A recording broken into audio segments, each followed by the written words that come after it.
As you'll see at the end of this video, for those of you on YouTube, the camera runs out of battery.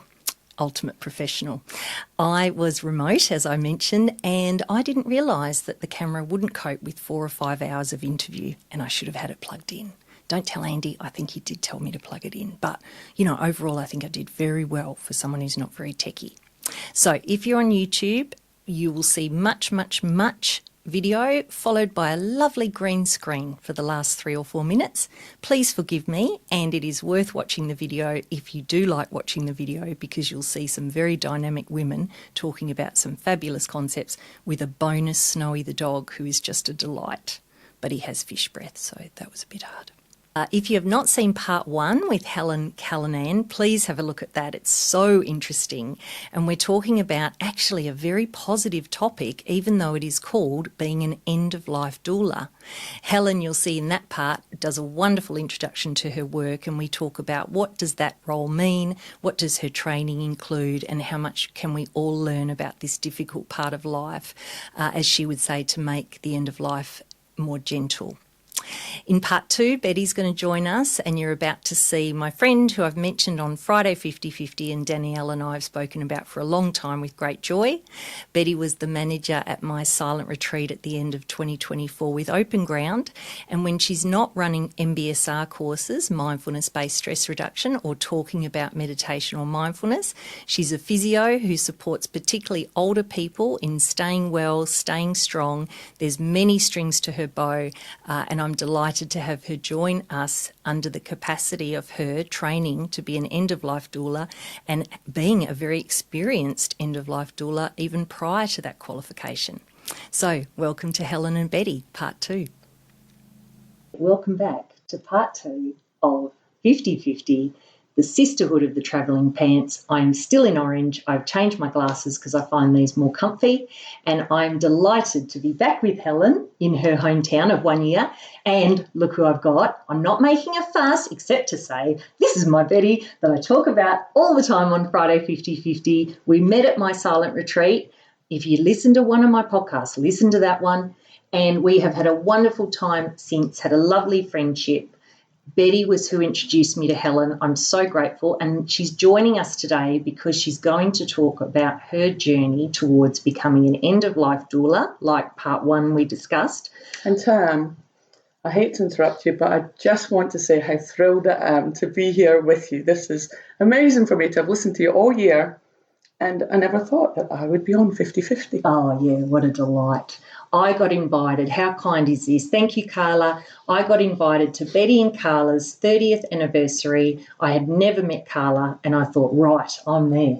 So I flew over. I had a wonderful time at their party. Blackheath, highly recommend. Orange, highly recommend. And Betty introduced me to Helen and said, you might want to have a chat with Helen. And we are literally in Helen's friend's lounge room. And the connection comes because of what, ladies? How did you become friends, become colleagues? What had you done prior, and then how did you come together? Well, I think that's something I have to answer, really, isn't it? What happened for me was I have, for a long time, had an interest in death, and I feel drawn to death. And I always say to people, I know I'm not a nun, but this feels like my calling. Yes, okay. So I was on a silent retreat, and I know you've talked about Open Ground and their retreats, and I was a retreat manager, and there was a wonderful woman there from Canberra who had talked about her partner who has just recently been given quite a serious diagnosis. And I said to her, I've just been with a couple of people, as it's quite a natural conversation, but basically I said that I'd been with someone, and I said I'm interested in doing studies to be a death, and as I said it, she said doula, and we looked at each other and there was this connection. And I said, I haven't looked up where to study, but I believe you can. And she said, yes, you can, and this is where it is, and you've got to get in touch with them. And that's how I found Preparing the Way and Oh, Helen. come on. And they had a special deal on. If you signed up before the end of the year, you got a bit cheaper. Oh. And who doesn't like a bargain? People talk about Scots, but who doesn't like a bargain? Yes. And so I phoned up and spoke to your lovely business partner, Catherine. And Catherine did it all on the phone with me. And so I had to sort of fast track it. I wanted to get a couple of days in before Christmas. So it was 2 half days. So Helen and I don't know each other very well at all, but it immediately clicked. And it's my feeling. Yes, and I agree. I concur. Yeah, good, thank you, Helen. Immediately clicked. I did the 2 half days of study, which were wonderful and really showed me the potential of what I can learn, because I've had quite a lot of experience with being with people at end of life. Yes. And I was busting to tell all my stories on those 2 half days, and I was sitting next to Helen, and whenever I said anything, I could see her glance at the clock because she had so much to manage. And those 2 half days was brilliant, and she had such a lot of rich information for us. I'd recommend it for anyone. So I did those 2 half days. I tried to contain some of my stories. I spoke to Helen in the breaks, told her about some difficult experiences, and I just thought, I'm in the right place. Oh, that's so wonderful. That's so wonderful and so satisfying. And, of course, you do this great thing for other people, but when it's your calling, it's coming from your heart, so then you have the experience of joy as you're helping other people, right? It's not a martyrdom. It's not, I better, sack of cloths or whatever they say, sack of ashes. Now, you said, and this was my experience, you had been with people before you'd done any training. Yes, I had a few stories, didn't I? I was going to say, this is the chance that you were trying to tell Helen when she was trying to do 20 things at once. Now, whatever you haven't told her or whatever I haven't heard, you could tell the story now. Do you know, if I did those stories now, we'd be here for a week in Orange. All right, so what were we saying was our main thing we wanted to cover? Okay, the main thing we wanted to cover was my experience of death with several people. Like, I think I've probably been at somewhere around 10 or so people as they've taken that last breath. And that, for me, I don't have fear around it. It mostly doesn't have a huge emotional impact, obviously family members and close friends, but I've been at 3 in the last sort of 6 months where I felt like I managed it well for the most part. And, yeah, I really know what it feels like for there to be amazing support around someone. And I really know what it feels like when someone has very little support. Yeah, I think that's the feeling I had from talking to both of you, and I thought about a couple of people not very close to me, but close to people who are close to me. And when I think about their experience of death and after death, it's a very, I could cry if I think about it too much, how sad it was as a way to leave this earth and this version of life. When you said you'd done this work prior, Helen and I were talking about, and I think, Helen, it was before the recording rather than on it, because I said, let's talk to Betty about this as well. We were talking about the idea of being with someone in that moment. It takes a particular thing, right? And Betty showed that she had that thing kind of naturally, intuitively. It felt like you said, your calling. And then you said, but going to Preparing the Way, it sounds like the right kind of person will have it, but Preparing the Way can give all the extra tools and skills that allows them to best help. Would that be a good summary, Helen? Yeah, I think so. One of the things we talk about, which to me Betty's got in spades, is what we call death comfortability, right? And one of the aims of our training is to build that for people. And someone like Betty, who's already got a lot of experience, comes in with that and is now looking to grow her resources to make more of a difference. Some other people come in because some people come to the training because they have someone in their life who is approaching end of life, or they've got someone who they care about, or they want to do this as a role. There's a variety of reasons. Some people are coming because, well, I'm already a counsellor, but I want to offer another stream of services. I didn't think that people would come who... So you're saying people might come who are caring for someone and want the skills as if they can play the role of the end-of-life doula. That's right. Well, to equip themselves, to get their knowledge, so that, like, for example, you could come and go, I'm not here, I don't want to get a job as a doula. That's not what I want to do. But I have someone in my life who's dying or going to be, and I want to know as much as I can know to do my best role for them. Oh, I see. Snowy needed to go out for a wee, so we paused for a minute. And while we did, Betty kindly said that I'm rocking the tech. And I need to give a shout out to Dan, who's Dan the Doc on YouTube. He's got 12,000 followers and does fantastically interesting videos about movies and chipmunks and you name it. And Betty just said, you're really rocking the technology. But actually what happened was I got wonderful technology from my husband, mainly from our studio. It's okay. And I then got trained by Dan, and we think we are recording audio and video. We were talking about, this is Snowy the dog. He's joined us because we can either have him crying waiting for his mum to come home. A bit of noise on the thing, sorry. Or we can have him on my lap. So you said, before Snowy, you said you wanted to pick up on a point. I said, could people come to the training and then play the role of an end-of-life doula? And you said, I want to comment on that. Yeah, and what I wanted to comment about there was, just the wording I picked on that when you said playing the role, because I think what it brings by doing the training is it gives someone confidence, because so many people haven't done this before. And so for them to have the knowledge, understand what it looks like as someone's dying, because Helen shares resources when you can see that so clearly explained by a UK doctor, she's a geriatrician. Yeah, Dr. Catherine Mannix, that's another link we can put in, which is called What Happens As We Die.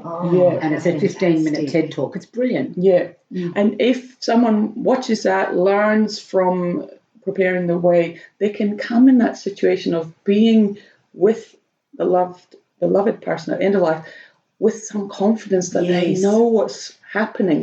They might not have experienced it, but because people have a lot of fear, they don't know what's happening. So that experience people have when they don't know can ramp up the fear. Can the next death that's coming, they think, well, that was awful that time. Terrible. You want to give me kisses? I'm very kissable by dogs. It's a new thing. I love you too. And by your husband too, I'd imagine. Yeah, he thinks I'm quite nice too. He's furry as well, so I like that. So that's furry husband. Yeah, because he's got a beard. I like a beard. So on that very point, I think what would be beautiful to talk about is, Betty, a little bit about your experiences of being with people. Helen, the same for you. And then potentially, I think that'll take most of our time, because I think there's a real beautiful depth of experience people could hear about there.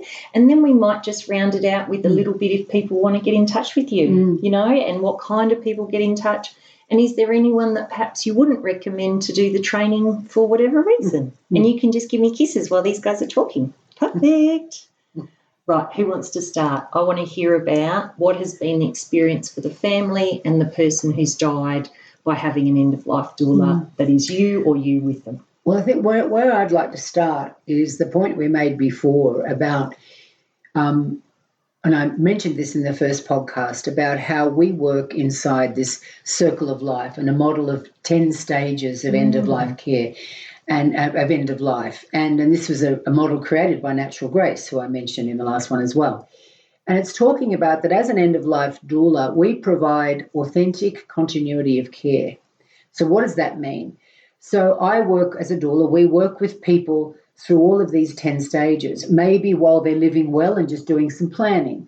Maybe there's a diagnosis or aging enters the play, stage 2. Stage 3, they're living with their illness. Maybe they're having treatment. Stage 4, maybe the treatment stops working, they go to palliative care. Then they move into the last stage of palliative care, which is active dying. That's a recognised set of signs and symptoms that a person is experiencing when death is imminent, right? And this is the Dr. Catherine Mannix video where we're talking about what happens as we die. It's brilliant, and hopefully will make a great difference to your friends. And then a person dies. That's only stage 6 of 10. So then there's after death care, vigil, ceremony, after death. Then there's, are we having a memorial, a funeral, or a celebration of life, or a memorial? Then the body's returned to the elements, right? Then there's care for the living and ongoing bereavement support. So as an end-of-life doula, it's the only professional role that actually can accompany a person and their people, the supporting them, on that entire trajectory. You think about it. Every other role, palliative care, nurses, doctors, diagnostics, treatment teams, palliative care, funeral care, they all come in and out of that trajectory at different times. Yes. So therefore, there's no authentic continuity of care with one person or a role that actually guides them, accompanies them, supports them, educates them all of the way. Yes. Right? Their families are having to navigate new teams, new systems, new sets of rules, new protocols, all of this over and over. Oh, yes. So I think that as a lead in, and you know, to me, I know some of the stories that I have heard from Betty. Maybe I think the lady who accessed VAD, I think is brilliant, because you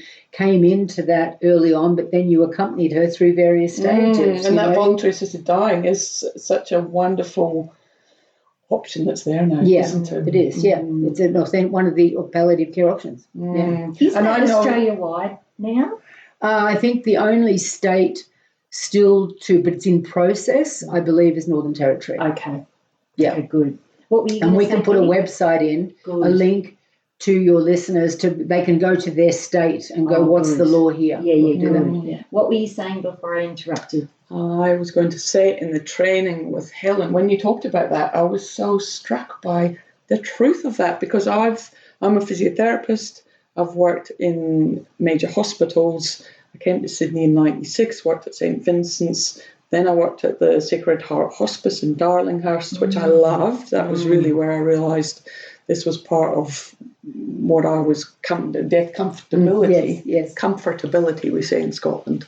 Comfortability. I noticed then, and then I went from there to work at Darlinghurst Community Health Centre and did a lot of HIV/AIDS work then. So I've seen it in those different pockets. The acute hospital, where they're trying to save everyone. Yes. In palliative care, where they know they're dying. Yes. But it's like you cut from that to that. And people in those circumstances, they develop strong bonds, don't they? Oh my gosh. Really strong bonds. Like I can't do this without you bonds. Oh, yes. And I'm talking about the strong bonds with, in the hospital, the nurses, the cleaners, the person who's bringing the food tray, these lovely connections and the care that happens there. And then they go somewhere else and it's all new again. It's the hospice. Then you develop these relationships again. And then if they're going home, then it's the community palliative care team. So as Helen's talking about, that incredible strength of connection and safety and confidence to have someone there. Yeah. Oh, and you know what? A lot of our doulas go on and do celebrant training, and they are then the celebrant. Because they've got this deep knowledge and comfortability with the family. It makes a huge difference. I've done that a number of times with people. Yeah. Oh, it must be wonderful for the family to have you as the... You know, I said in our interview, Helen, our first part, you know, the comfort of this idea. And when I think about what other people have experienced, I had someone on my podcast and her first baby was born stillborn. And for most of us, it's the worst possible idea. And she had to go through that. It was her first baby.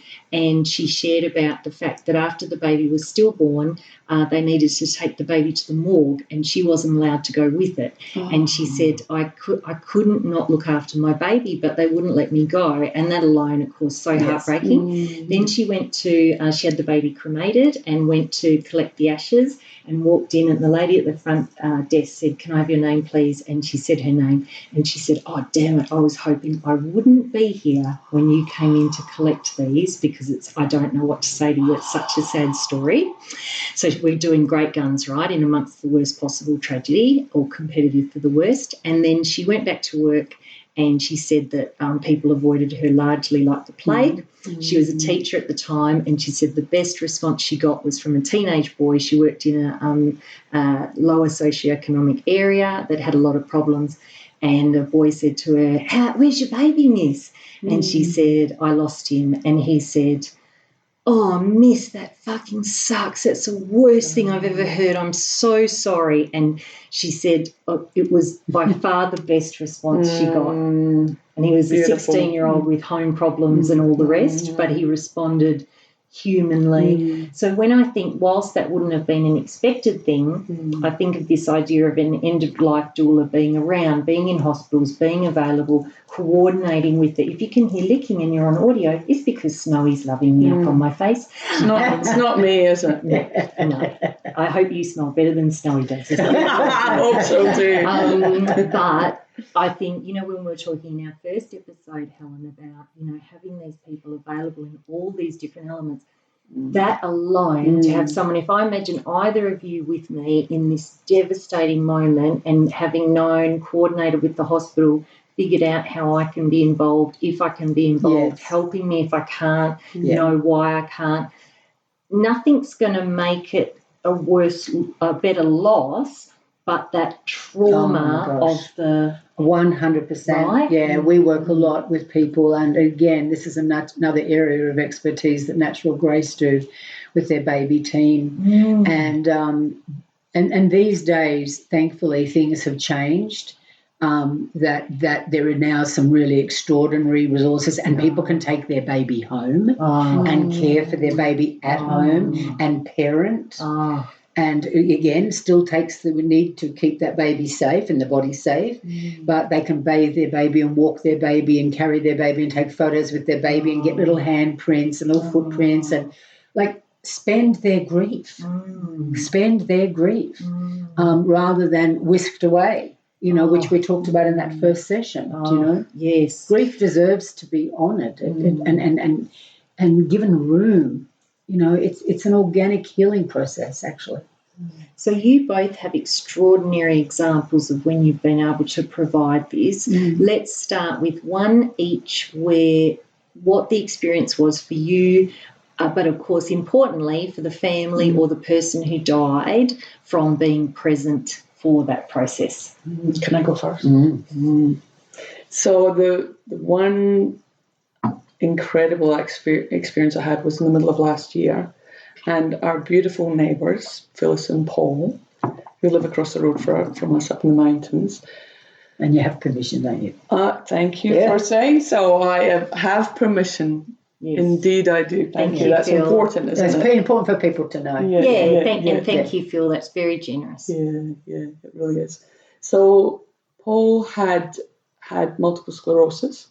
And it had been in remission. He'd been in a wheelchair for many years, and he started to become more unwell. He was 86 and approaching the end of his life, and he'd been in and out of hospital.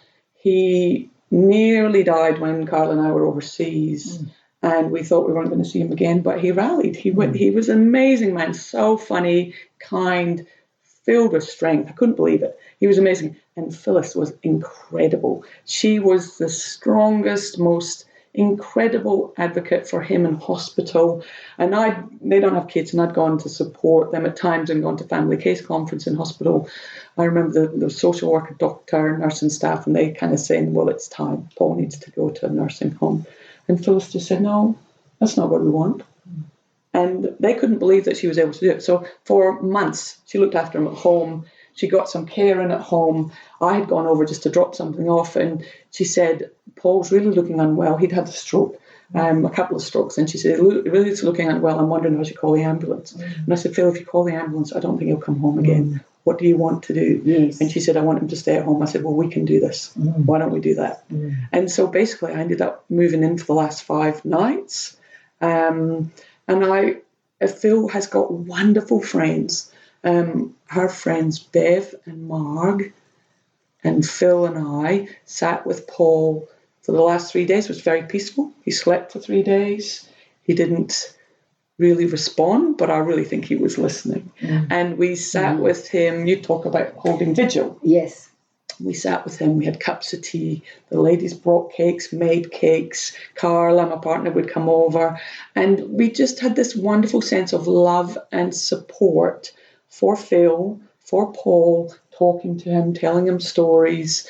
I knew Phil would need energy for the days ahead. So on the last night when I was there, I brought my mattress through from the room I'd been in, and I stayed with Paul in the room because Phil was tired. And I said, you're going to need your energy tomorrow. why don't you sleep and I'll stay in here with Paul. Now, I know doulas don't give medication, but I was not working as a professional doula, which I think I probably won't. I'm in the kind of friends and family and friends. And so I spent the last night in, and it was so perfect. Paul didn't die in the night, so we didn't have to wake Phil. He was quite a difficult man at times. He would like me to say that. He was quite, ornery. But he, at 10:30 in the morning, Carla and Phil and I and our neighbour Andrew came in. And as we were all sitting talking, I was looking at Paul and so was Carla. And we were all talking. It was a lovely, gentle time. And Paul took his last breath. And I said, when there was a gap in the conversation, and as we're talking, I think Paul has just left us. And it was the most incredible experience of love and support. And because I was able to make some decisions around, let's give him more medication now. The palliative care nurses have said we can do this, so I will do this. The mouth care that I knew about doing, we're keeping the mouth moist with these little sponge on a stick. And all the little things that we did along the way. And their lovely little dog, Tia was on the bed beside Paul. And I thought, what an incredible experience to be at home with your loved ones, with Phyllis's friends. We couldn't all have been in hospital for those long days. You'd be worried, and there'd be nurses coming in and out. And they do an amazing job, the palliative care nurses. 100%. Amazing. But for him to have left us at home, dog on the bed. And then I said, we don't have to rush for anything because we'd spoken to palliative care nurses. We knew that they were going to write the confirmation of death, I think it's called. Yeah. And it was all fine. And I said, we don't need to rush. And so then Bev's husband, Kev, came. We could just be there and have that time. And then the undertakers came when we said, we feel ready. And that was like 7 p.m. And they came. See, they'd had that day of time to have that private time. And, you can have that go on for a couple of days if you wish. Yes. Yeah. Such an incredible difference that would make. It does. That would be, you can really feel like when people sandpaper off sharp edges of metal or wood, it feels like you create like this smooth wood from what was jagged and rough. I'm still getting kisses from Snowy, if you can hear it on the audio. We have a great love affair forming, although Luna's my number one dog, and to be honest, Tia's second, but we have had more time together. And Snowy might be blocking you on YouTube, but you don't mind, do you? No, I can see me. Yeah. There's been quite a lot of this in front of my face, but, most people are on audio and hopefully most people love dogs. So it'd be nicer to look at Snowy. And if you're seen from the nose up, I think that's kind of cute too, isn't it? You're pretty relaxed, aren't you? Me and my dog. You're confident in your podcast. Well, I love that's it. I mean, what are we if not authentic? So people have come to expect that. So that's I imagine like you've got this sharp wood or sharp metal and then you guys soften it, and then I imagine like it's not that the grief isn't there, it's not that the loss isn't there, but it's like if you imagine like a sanded piece of wood that's then been veneered and it's there, but it's all the smoother, and also to stretch the analogy, the solidity of you being a part of it. And I don't know, I find it so touching. Well, I think it brings to mind that statement I said before that came from Libby Maloney, to make gentle the effect of death. Yes, that's it. That's what I mean. Yeah, soften out those edges. Soften out those edges. And like you're saying, if you don't know, that TED Talk's going to be so important, and I'll watch it, to understand what is happening. So much fear would just come from not knowing. Absolutely. And I've had so many people. We've had, thousands of people go through our training, and I've had so many people say, I wish I'd known that when that was happening to my person. Yes. And the nurses don't tell them sometimes. No. The nurses don't have as much time as they would like to have. I've had nurses in our training in tears going, Helen, this breaks my heart, because by the time this is a quote, by the time I medicate them on time, roll them on time, and fill out my paperwork, I don't have time to hold a hand or to reassure a family member. I don't have time. No. It's so under the pump. And so, this has actually happened to me. A woman I was with the last I was there initially when she engaged Doula. She got a diagnosis of very advanced lung cancer. Yes. She'd actually been misdiagnosed for 2 years. Oh, When she finally got the accurate diagnosis, she was given 4 months without treatment, and it literally was that almost to the day. Wow. She elected not to have any treatment, and she had a very, very what looked a very difficult last 7 days. Yes. A lot of pain, a lot of agitation, and no amount of drugs would appear to, support that and manage that. And it looked very, but and this is the thing. We don't know what's going on within a person, within their own psyche and soul, and we don't know that. No. So what we can do is to be there and support and witness and be there to do as much as we can to make gentle, right? Yes. And I had the palliative care nurse. It was a night duty, and they had a ward. And this is in Sydney, major hospital in Sydney. They had the palliative care ward had, I think there were 16 active beds, 4 of which were actively dying. So we're in the very final stages. They had 2 nurses on and all night. Oh. And so the palliative care nurse in the morning came to me and she said, in tears, and she said, Helen, I can't tell you, I'm so grateful that you and her family have been here through the night. I'm so sorry. We just couldn't get to her. I had to go and literally bang on the door to get and ask them for, please, she needs more pain management. And that reminds me, if I can say, of when I was working at the hospice, and after it was the end of the day, and I was more than happy to be there. And one of lady, her name was Joan. I remember this was almost 30 years ago. She'd been taken across the road to St. Vincent's for more tests. And when she came back, suddenly something changed.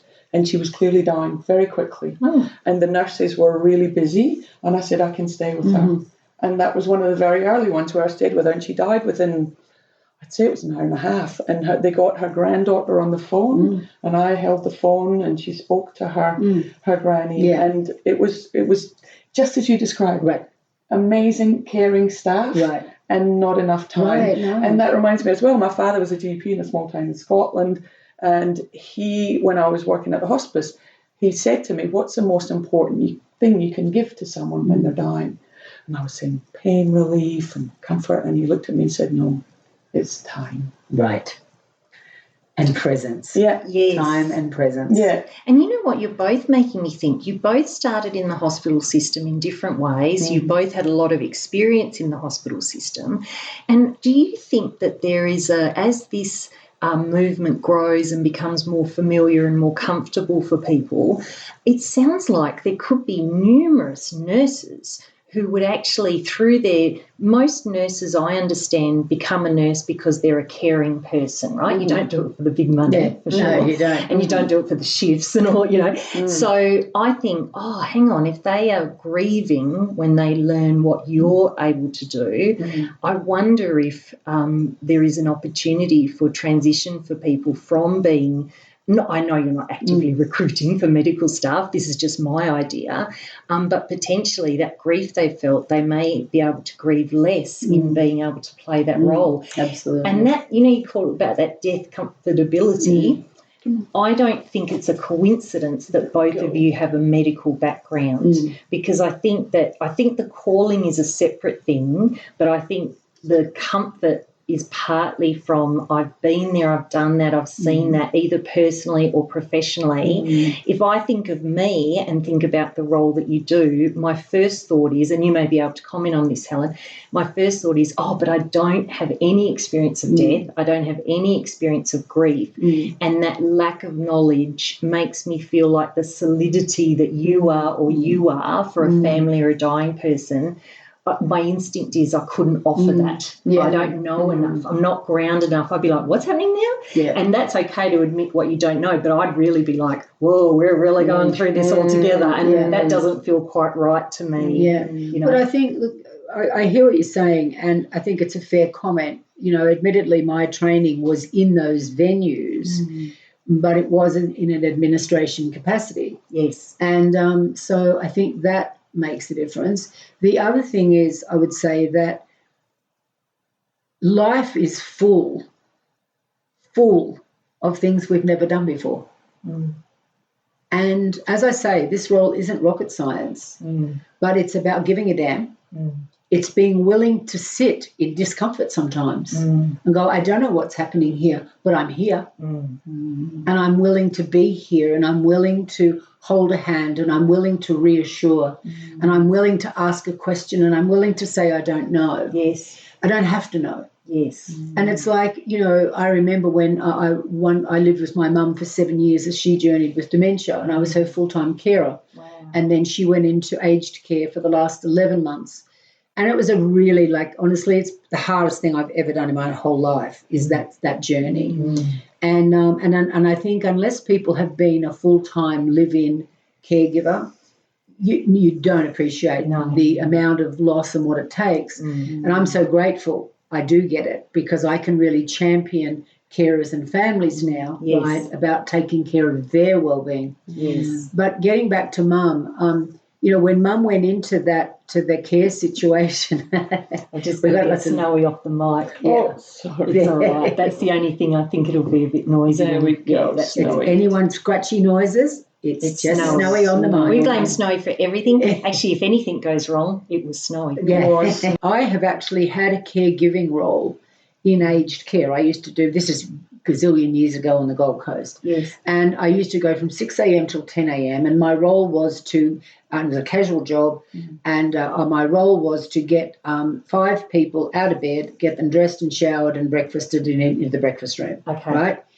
And that was shocking to me to do that. And when I say shocking, I was shocked. Yes. It wasn't shocking bad. I was shocked at what it took. And I learned so much. And it was confronting as hell. Yes. Right? So now fast forward, this is many years later, decades later, I'm now caring for Mum for 7 years through her journey with dementia to the point that the last 11 months of her life, she ended up in aged care. And that was, you know, I've always promised her I would never put her into aged care, but none of us were coping. No, she wasn't getting the right care. I was really struggling. Anyway, she goes into aged care, and I've worked in it. I know it. I've worked with clients in aged care. I've been with people who've died. I've supported families in aged care. But nothing prepares you for when it's your person. No. So I just want to make that point that it really, just because we've worked in the hospital system, okay, we might be more comfortable in the hospital system. I can get that. But it doesn't take away from what's right in your face, and that's usually the care. And I think as a doula, one of the big things we do is advocate. Advocate for people who can either no longer speak for themselves, or sometimes in a hospital environment, they're still treating people who don't want to be treated anymore. And I've had to do that and go to the doctors and say, look, the family understand their person is approaching end of life, is dying, and they don't want any more interventions. They want this person to be allowed to go naturally of their illness. And because the job in a hospital is to fix people up, right?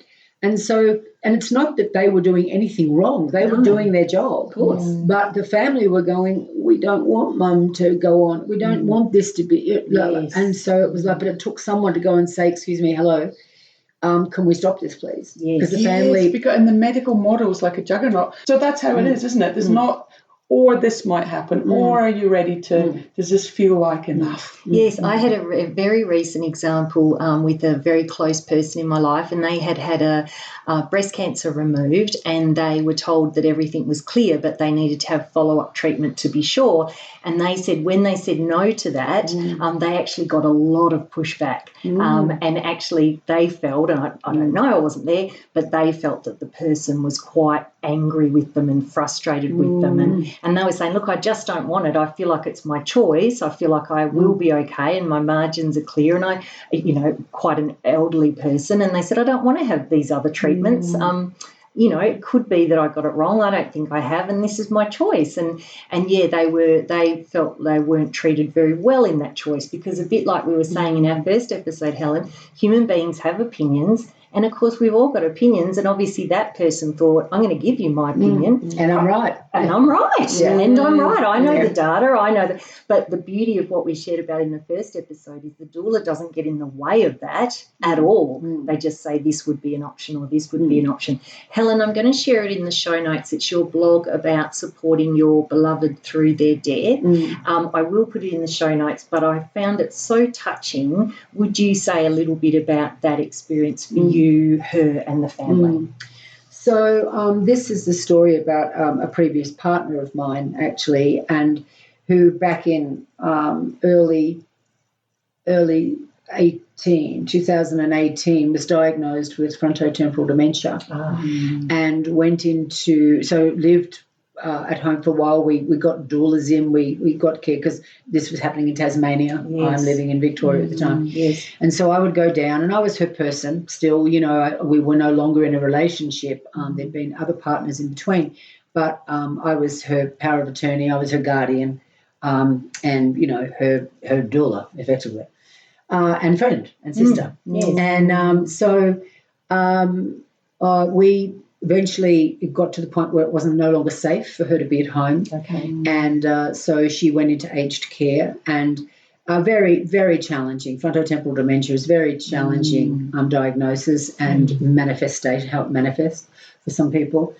In the different behaviours. Oh, yeah, lots of that, yeah. And so anyway, we knew that there was deterioration happening, and I was, by this stage, I was pretty much, we'd had a family meeting. I'd called a family meeting with her siblings and the care team at the aged care facility and myself, and we talked about where things were at and how it was progressing.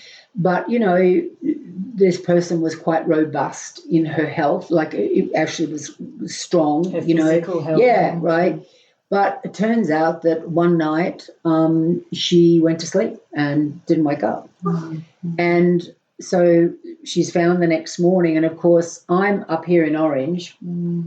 I'm about to lead a training, the one that Betty came to. And I was blown away that Helen did the training. Did you lead the training? Yeah, I did. Yeah, she died Thursday morning. I led the training Saturday, Sunday, flew down Monday. So what I had to do was, do you need to move, baby?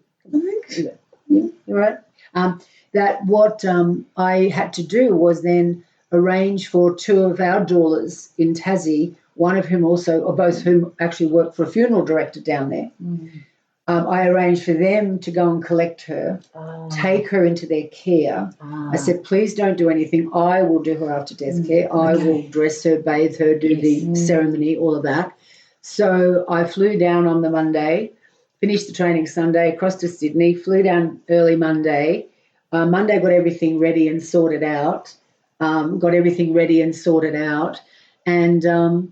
then a Tuesday, I met with a family, planning the celebration, and then the next day did her after death care, and we did vigil and ceremony, and we bathed her and dressed her and did, she loved sort of more Eastern paths, so we did chanting and prayer and anointing with oils and rose petals, and it was beautiful. It was just a beautiful, beautiful ceremony, and her brother helped me with that. He came and helped. And then she went off to cremation that afternoon, and the next day we had the ceremony, and I was the celebrant. And but one of the things I shared about in the blog that you're talking about was I was the doula, but I was being doulet. That's right. Right. I had two doulas, and one in particular, senior doula, who was my doula, who was there helping me, driving me around, supporting me, answering things for me, sorting things out, so that I had support, and I needed that. That because makes, it was an emotional, an emotional you were thing so for me. close, and it was such a loss to play that role. It makes so much sense why you would need, because you weren't there in a purely professional capacity at all. No, not at all. It was probably this was me honouring this precious person in my life and in the lives of many others. She was an extraordinary healer and amazing It's practitioner. just, I said to you when I read your blog, it made me cry. It was just so beautiful, and and this work in general is just, I just feel so grateful to both of you. And one of the thoughts I had as you were talking was, I made the comment, but I don't understand a lot. And I thought, you know what, your training would be perfect, right? Someone has the calling for it, or as they hear this, they thought, I could do that, or I could have love for these people, I could be with them. Like, for instance, when I'm at my best as a coach, I am just with the person. I see them as their best. My new personal coaching is called I See You, Helen. Like, I love that. because I say I see you, but also I'm an intensively caring unit. Yeah, right, okay, I love that. So I think it works. I love that.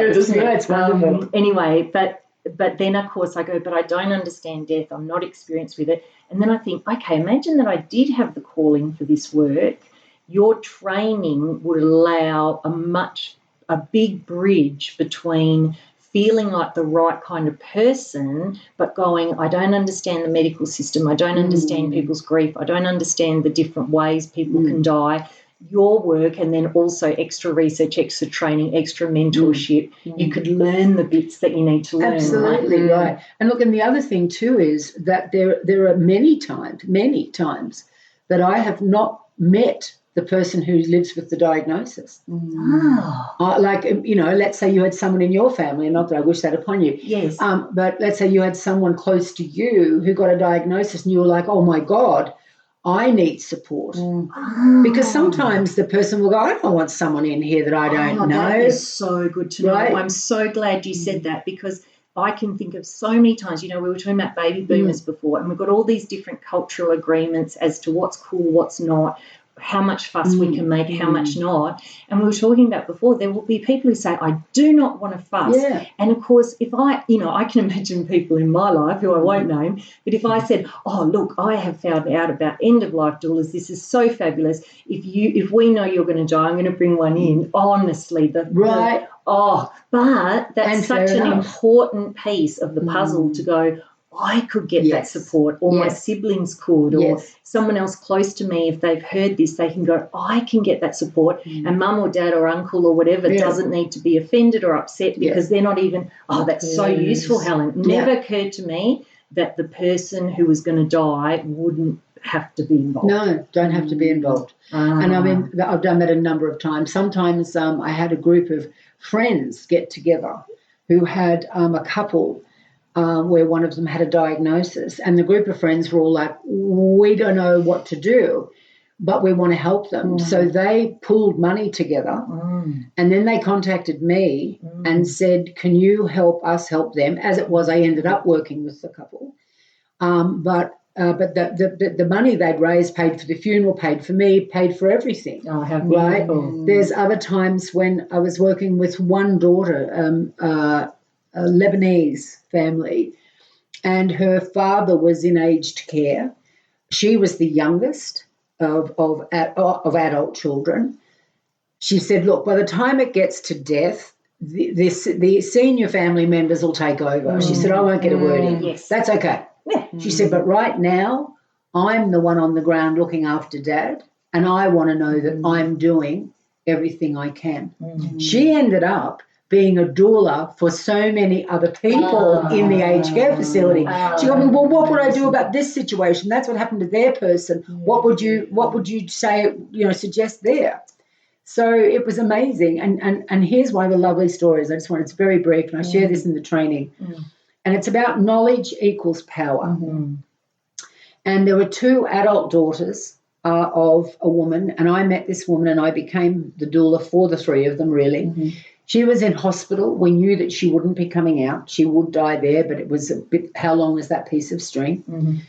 So eldest daughter rings me one day, and we've had lots of conversations. We've talked about what's going to happen. We've talked about the active dying stage, and we've made plans for this and that and this and that. Lots of conversations. Elder daughter rings me deeply distressed. Oh, my God, something's happened to Mum. And I said, talk to me. What's happening? Explain to me what you're seeing. What's happening?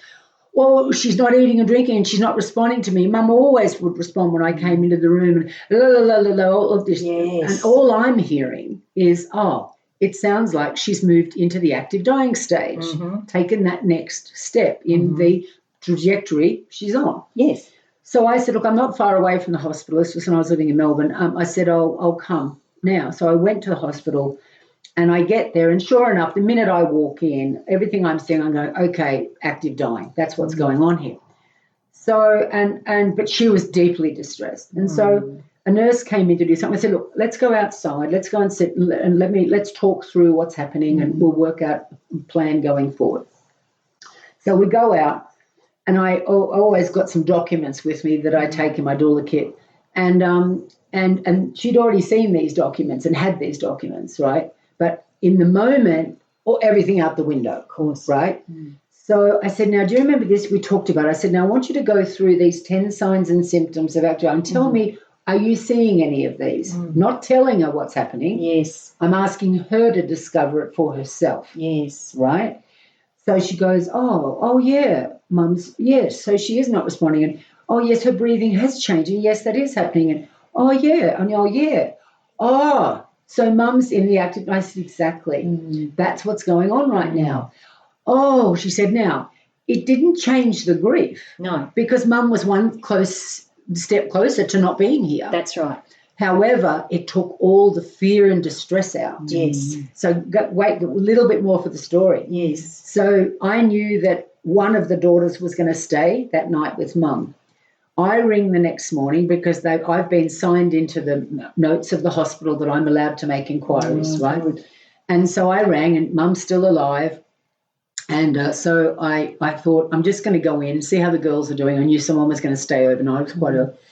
And I get in there, and I can hear voices in Mum's room as I approach the door. And I thought, I won't barge in just in case there's someone there saying last goodbyes or whatever. I'll just wait. And I can hear older sister from yesterday, who I've worked with, older sister saying to younger sister, so do you see how Mum's breathing's changed? And do you see this? You know, they're all signs that Mum's moved closer to that last stage. And a line that I'd used the day before was, I'm not seeing anything here I wouldn't expect to be seeing at this time. I'd said that the day before. I remember that line from the training. Right. It's so clever. And I hear the older sister say to the younger sister, and we're not seeing anything here we wouldn't be expecting to see. And I was just like, yes. Because she, through her knowledge, she became the teacher and the doula for her sister. Yes. Do you get that? Totally Job get it. done. Honestly, it's so wonderful. And you know what I hear as you say it? The grief doesn't change, but the anxiety and fear are at the top. So Betty and I talk about this, and you would know it from your Vipassana background. Often the emotion that's sitting underneath other noise is actually, it sounds funny to say because it can be terrible grief or sadness or loss, but it's actually a much softer emotion than the agitated fear over the top. So the younger daughter's grieving and frightened, and the older daughter, who's been comforted by you with the information, is able to comfort the younger one. These women love this woman, and to hear this is any time anything's normalised for me as quite a naturally anxious person, the relief is so huge, right? This is normal. This is to be expected. There's nothing wrong with your reaction. You just didn't know. That's right. So that comfort, and for it to be able to be that domino from one person to the next. You know, even reading your website, I learned about an element of what the end of life looks like. And just from reading that, I knew some of the ways eating would stop, breathing would slow. And I thought, at least I've got that now. So you can imagine it makes one who is in a process of, you know, most of my friends have either lost their parents or one of their parents or have got both alive. But, you know, like all things being equal, they're not going to be around for that much longer. We're all heading into this time of care and likely death. So, you know, I love that any relief that can be, one, taken from this conversation and the one we had before, two, can be taken from going to your website and then going out from there like I did. And then three, if people are like, oh, man, I could totally do that, I'd love it, there's actually the service you can provide. Absolutely. And come through. Now, here's an inelegant question. If I wanted to have an end-of-life doula, you said the friends got together, is there different prices from different doulas? Is it a sort of a standardy kind of thing? And what kind of, can you talk about, or is it inelegant to talk about what kind of expense there might be for the family? Look, it's very different because it's a non-regulated space. So if you think about aged care, there's actually an award. Yes. Everyone comes under, and you get this much on a Saturday and penalties That's right. and all of that. That's right. So we don't have that at this time. So doulas really do often pick their own rate. Okay. I know of doulas who are charging, sort of $60, $70 an hour, 80, 100, 120, etc. I, as a senior doula, mine's above that. Yes. And that being said, a lot of us do pro bono work. Yes. A lot of us do. I reduce price if I know financially it's an issue for people. I reduce my price. I mean, I want people to have the service. I don't want money to be the reason someone is not cared for. That doesn't make sense to me. Yes. And that being said, I've also been paid through my aged care. But I was hired. Put on the team of an aged care provider. I've also been paid through my aged care. So what happened with that was I was engaged as a service provider by an aged care service provider, and I became one of their team. And I was then allocated to the person who had the aged care package. Got it. Now, I wasn't on the books as an end-of-life doula. Right. I was on providing, and I can't remember, I think it was daily assisted activities, or sometimes it's communication, like whatever their line items under the are. umbrella. Yeah, it was whatever their line items. And then the other thing is I've also been paid through NDIS, working with a family who accessed VAD and they had 2 autistic children. So it was about working with the family and the children and helping them understand what was happening and providing that support. So when it's under NDIS or aged care, is it the service always needs to come under a matching line item? Correct. And not end-of-life doula yet. That's what we're going to create, right? Yeah, we're that's going what to I want to create create, end-of-life doula as something that and is... in the supported home program too. Yes. So the other thing I do, and a lot of doulas do, is I have an hourly rate.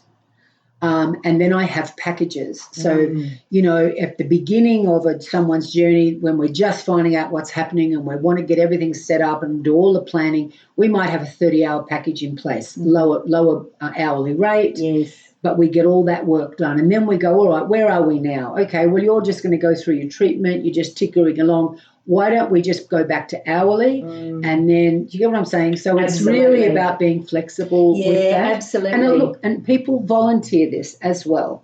But really, I think what I have to be responsible for in my life, and doulas do, is we've got to put food on our table. Yes.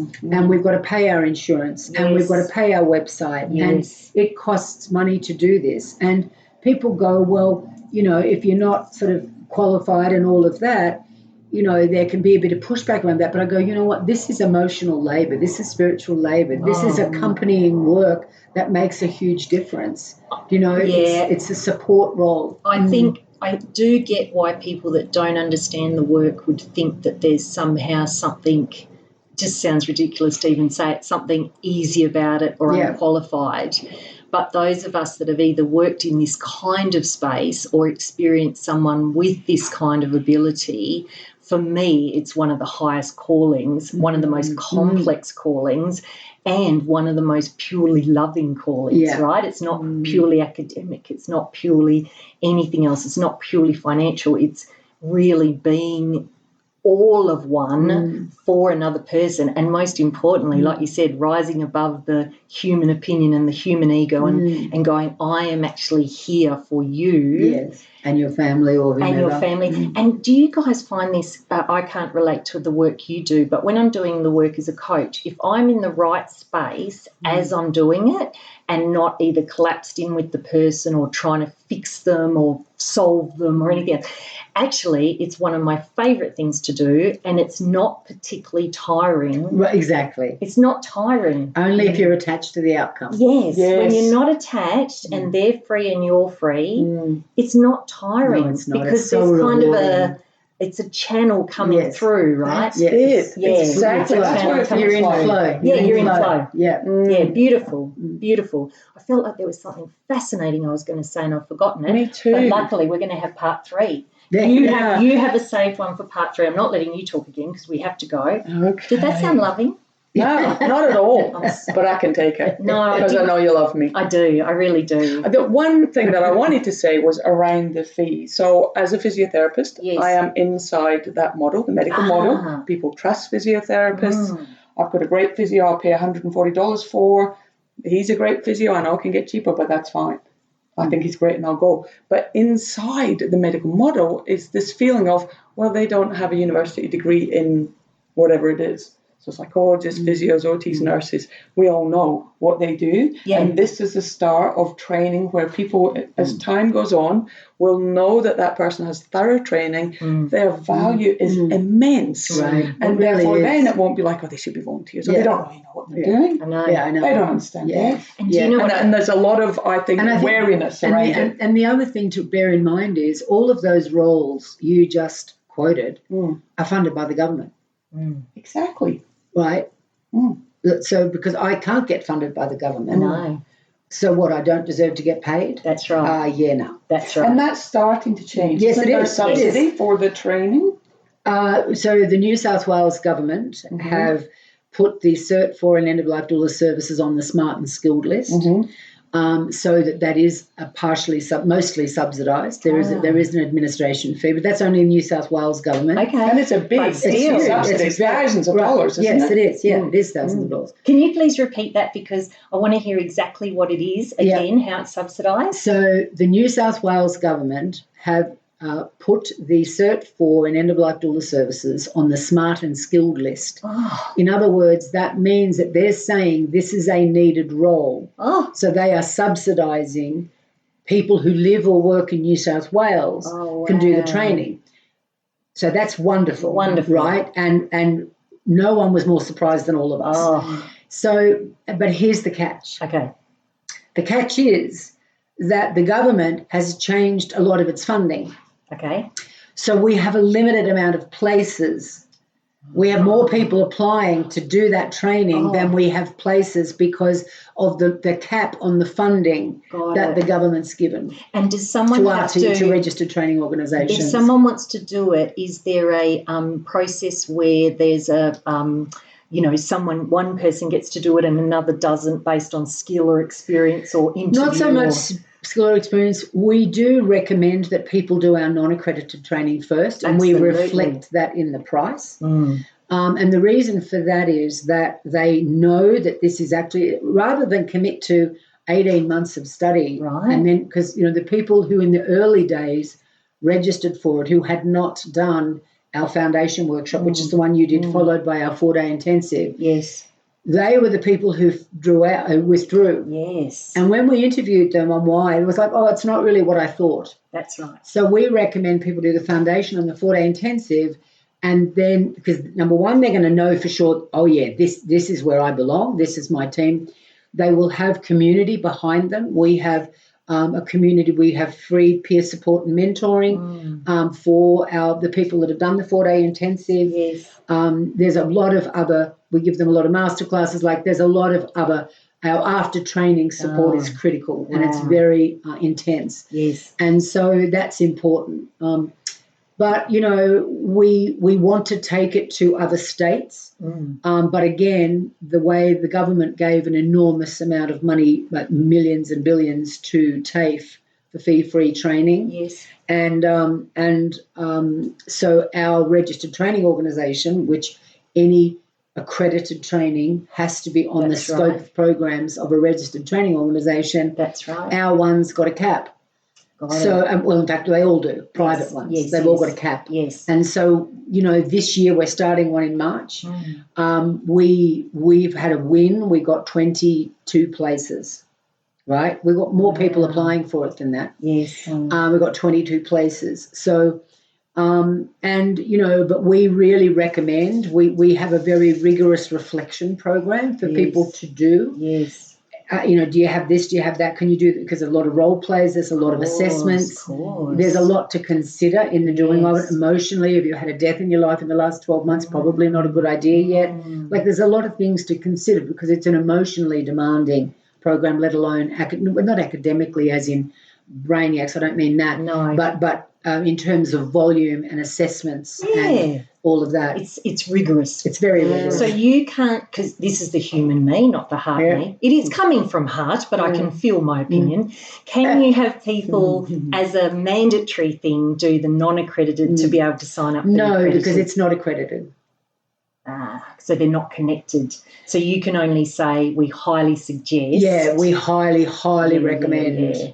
Because what would happen is people would take the place and funding of people who couldn't get in and then withdraw, and what a loss. That happens, right? What a loss. Because we don't get that funding back. The other part I was thinking about around finance, I've got 2 comments, and then you can tell me whether either of you have anything you'd like to say before we finish part 2. So my 2 comments are the skill-based roles, which we know are very crucial and deserve respect, and people have worked very hard for them, so your doctors, your nurses, your everythings.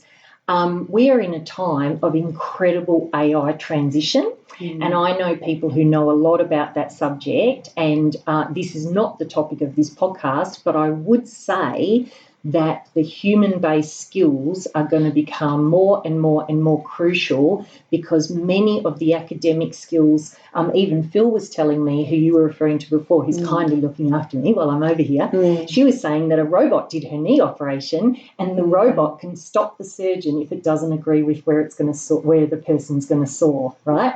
So I don't say that to denigrate the skilled people in their skills, but I would say as time goes on, the human skills are going to become more and more important. We've just lost video, and that's made me learn about the battery. And the thing that would make the biggest difference is the human skills. And I think what will happen over time, and quite rapidly, the importance of people with human skills versus academic skills, it's going to start to flip. Yeah. 100%. It's going to start to flip. The last point I had was, if people are reluctant around the price of an end-of-life doula, when we think about what a very basic funeral could cost and what could be potentially saved from that end of things, if it feels quite different for the family, having worked with an end-of-life doula, it's really, even at the highest levels of price, it's a very affordable thing for what you're getting. Yeah, 100%. Right? I agree. Now, because we've lost video, but we can keep the audio going, was there anything else that you would like to say in this part 2, or do you feel like, no, it's all right, we can do part 3?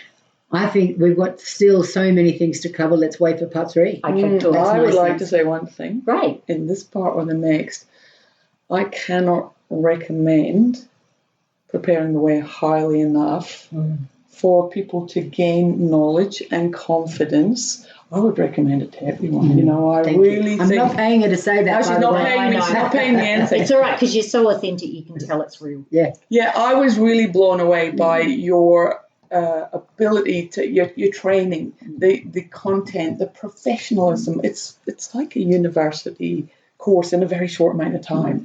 And I just think it was a real eye-opener to me to what's available. And it's fascinating being with a group, because there's no small talk. You're right into the emotions of my sister died, my father, I had these experiences. It's kind of like MBSR, the mindfulness-based stress reduction, where people open right at the beginning, and there's that connection, and Helen or one of the other trainers, whoever it is guiding people through beautifully. So there's this sense of a safety and trust that's built very quickly, and that comes from the incredible skill of you as a trainer and the experience that you have. So I cannot recommend it highly enough. And I'm so grateful you said that, because I was thinking prior to this recording, I was thinking about you, Helen, and the difference you would make, and to your students, to the world, to people who die. And one of my favourite lines, and I must learn how to say it correctly, if one life has breathed easier because you have lived, that is to succeeded. And this isn't one life, right? Yeah, right. So I hope you feel very proud of the difference you're making. I do, and I'm also proud, it's not all about me.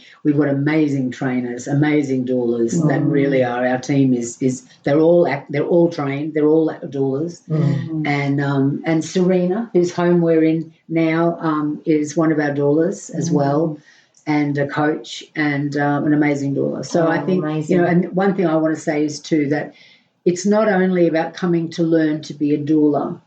If you've got someone you care about in your life and you want to feel more equipped, more ready, more knowledge and understanding about what's happening, you come and do the training for yourself so that you can then give that gift on.